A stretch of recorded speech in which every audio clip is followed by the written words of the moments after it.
ஆண்டவராக இயேசு கிறிஸ்துவின் நாமத்திற்கு மகிமை உண்டாவதாக. இந்த நல்ல நாளிலே உங்கள் யாவரையும் நான் வாழ்த்துகிறேன். இந்த நாளின் தியானத்திற்கு என்று தெரிந்து கொள்ளப்பட்ட வேத பகுதி யோவான் சுவிசேஷம் 6ஆம் அதிகாரம் 67ஆம் வசனம். John chapter 6 verse 67. அப்பொழுது இயேசு 12 நோக்கி, நீங்களும் போய்விட மனதாய் இருக்கிறீர்களா என்றார். ஆமென். பிரியமானவர்களே, நான் வாசிக்க கேட்டதான இந்த வார்த்தைகள் எந்த சூழ்நிலையிலே சொல்லப்பட்ட வார்த்தைகள் என்று சொன்னால், இயேசுவானவர் 5 அப்பங்களை 5000 பேருக்கு பங்கிட்டு கொடுத்த பிற்பாடு ஆண்டவர் உபதேசம் பண்ண ஆரம்பித்தார். சத்தியத்தை குறித்து அவர்களுக்கு போதிக்க ஆரம்பித்தார். ஆழமான சில உபதேசங்களை அவர்களுக்கு சொல்ல ஆரம்பித்தார். அற்புதத்தை கண்டபோதெல்லாம் அவர்கள் இயேசுவை விட்டு போகவில்லை. ஆனால் உபதேசம், சத்தியம் என்று வரும்பொழுது அந்த இடத்திலே அவர்கள் இடரலடைய ஆரம்பித்தார்கள்.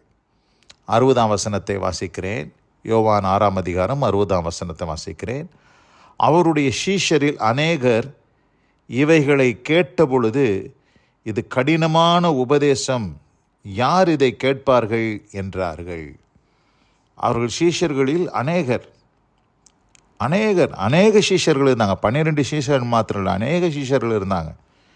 அதில் பிரதானமான பேர் இவைகளை கேட்டபோது, இது கடினமான உபதேசம், யார் இதை கேட்பார்கள் என்று அவர்கள் ஒருவருக்கொருவர் சொல்லி கொண்டார்கள், முறுமுறுக்கிறார்கள்.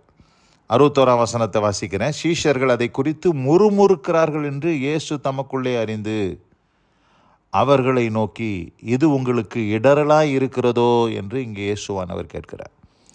அப்போ இவங்க முறுமுறுக்க ஆரம்பிச்சிட்டாங்க. அது அவர்களுக்கு இடரலாக இருந்துச்சு. எது? உபதேசம், சத்தியம், ட்ரூத்தை குறித்து பேசும்போது, உபதேசத்தை குறித்து பேசும்போது அது அவர்களுக்கு கடினமாக இருந்துச்சு.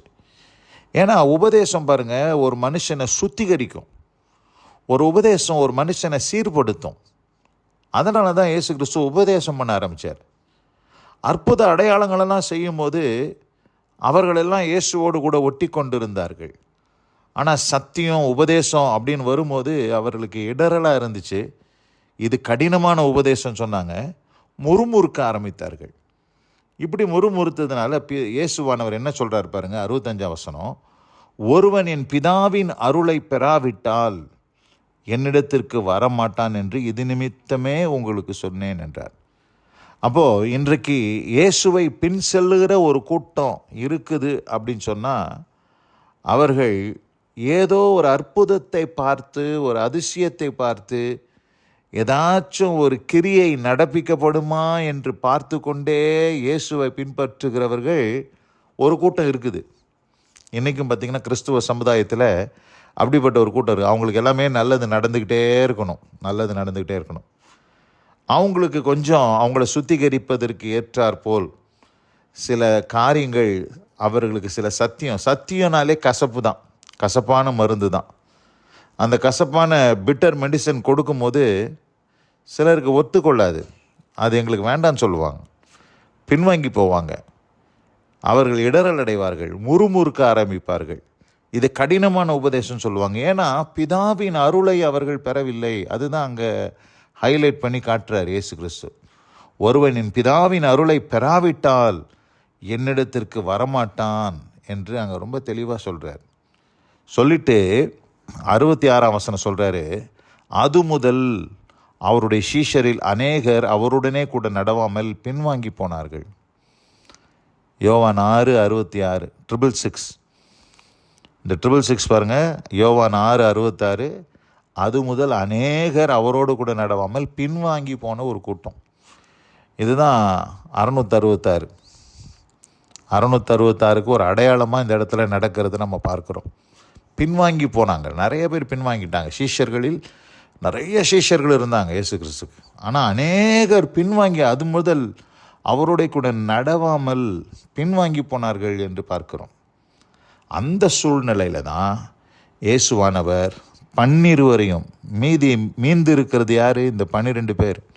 இந்த 12 பார்த்து, நீங்களும் போய்விட மனதாய் இருக்கிறீர்களோ என்றார். பிரியமானவர்களே, இந்த அருமையான இந்த நல்ல நாளிலே இந்த வார்த்தையை கேட்டுக்கொண்டிருக்கிற அன்பான சகோதரனே, சகோதரியே, இந்த சீஷர்களுக்கு நேரிட்டது போல ஒருவேளை இன்றைக்கு அநேகர் கிறிஸ்தவர்களாக வாழ்ந்து கொண்டு இயேசுவினிடத்தில் ஏதோ ஒரு அற்புதத்தையோ ஒரு அதிசயத்தையோ, எனக்கு இது நடக்கும் அது நடக்கும், நிச்சயமாக நடக்கும், விசுவாசிக்கிறவனுக்கு எல்லாம் கூடும், விசுவாசிக்கிறவனுக்கு கூடாதது ஒன்றும் இல்லை, அது உண்மைதான், விசுவாசித்தால் நீ தேவ மகிமையை காண்பாய், அதில் எந்த சந்தேகமும் இல்லை. ஆனால் சிலர் பாருங்கள், ஏதாச்சும் எனக்கு நடக்குமா நடக்குமா நடக்குமா நடக்குமா நடக்குமானே ஆண்டவரிடத்தில் எதிர்பார்ப்போடையே இருக்கிறாங்க. சில நேரத்தில் ஆண்டவர் நம்முடைய வாழ்க்கையில் அற்புதங்களை செய்கிறதை நிறுத்திட்டு உபதேசத்தினால நம்மளை சுத்திகரிக்கணும்னு சொல்லி ஆண்டவர் விரும்புகிறார். உபதேசத்தினாலே நாம் சுத்தமாகிறோம். அந்த உபதேசம்தான் நம்மளை சீர்படுத்துது. அந்த உபதேசத்தை ஆண்டவர் நமக்கு போதித்து, சத்தியத்தை போதித்து நம்மளை செம்மையான வழியில் நடத்தணும்னு ஆண்டவர் பார்க்கிறார். ஆனால் அப்படி சத்தியத்தை சொல்லும்போது பின்வாங்கி போகிற அந்த சீஷர்களை போல பின்வாங்கி போகிற அநேக கர்த்தருடைய பிள்ளைகளை இன்றைக்கு நாம் பார்க்க முடிகிறது. வசனம்னா அவங்களுக்கு கசப்பாக இருக்கும், மற்றபடி அற்புதம், அடையாளம், அதிசயம், மிராக்கிள்ஸு, இப்படிப்பட்ட சயின்ஸு, ஒண்டர்ஸு, இதெல்லாம் பார்த்திங்கன்னா அவங்களுக்கு ரொம்ப சந்தோஷமாக இருக்கும். ஆனால் வசனம் அப்படின்னு சொல்ல ஆரம்பித்தா அவங்க பின்வாங்கி போயிடுவாங்க. வசனம்னு சொன்னால் அவங்களுக்கு கேட்க மனது இருக்காது. அப்போ அவர்கள் அன்றைக்கு அது முதல் அவர்கள் பின்வாங்கி போனது போல் இன்றைக்கு ஒரு பெருங்கூட்டம் பின்வாங்கி போகிற ஒரு கூட்டம் இன்றைக்கு கிறிஸ்துவ சமுதாயத்தில் இருக்குது.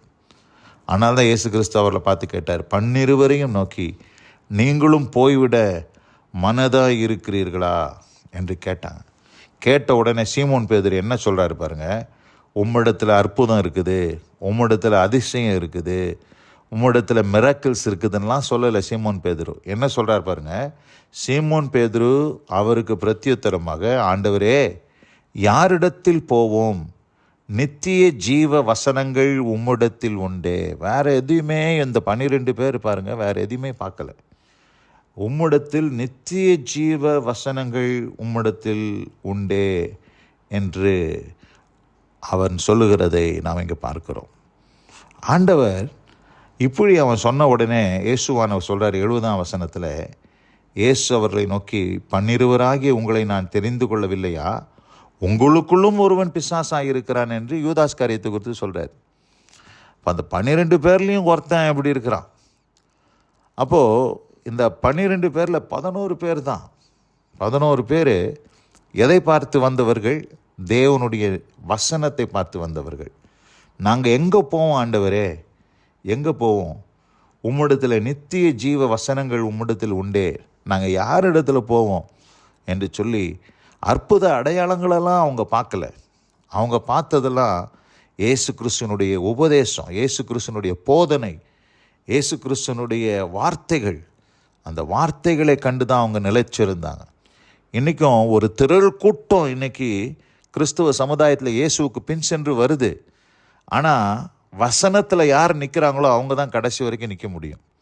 அருமையான இந்த நல்ல நாளில் கூட இந்த வார்த்தை கேட்ட அன்பான சகோதரனே, சகோதரியே, இன்றைக்கி நீங்கள் அற்புதத்தையோ அதிசயத்தையோ, எனக்கு ஆண்டவர் அதை செய்வாரா இதை செய்வாரான்னு உட்காந்துட்டு இருக்காம வசனத்தை நோக்கி பாருங்கள்.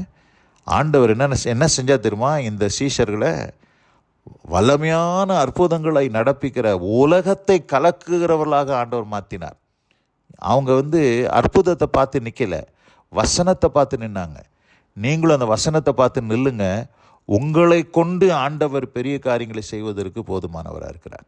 இந்த அருமையான இந்த நல்ல நாளிலே இந்த வார்த்தைகளை கேட்டவங்க ஒவ்வொருவரையும் கர்த்தர் தாமே ஆசீர்வதித்து காப்பாராக. நாம் ஜெபிப்போம். எங்கள் அதிகமாய் நேசிக்கிற எங்கள் அன்பின் பரலோக பிதாவே, நாங்கள் தியானிக்க கேட்ட அந்த வார்த்தையின்படி நீங்களும் போய்விட மனதாக இருக்கிறீர்களா என்று கேட்டபொழுது சீமோன் பேதுரு அவருக்கு பிரத்யுத்தரமாக, ஆண்டவரே, யாரிடத்தில் போவோம், நித்திய ஜீவ வசனங்கள் உம்மிடத்தில் உண்டே என்று சொன்ன அந்த வார்த்தையின்படி நாங்களும் உம்மிடத்தில் வசனத்தை பார்த்து தான் ஆண்டவரை வந்திருக்கிறோம், வேறு ஒன்றும் அல்ல.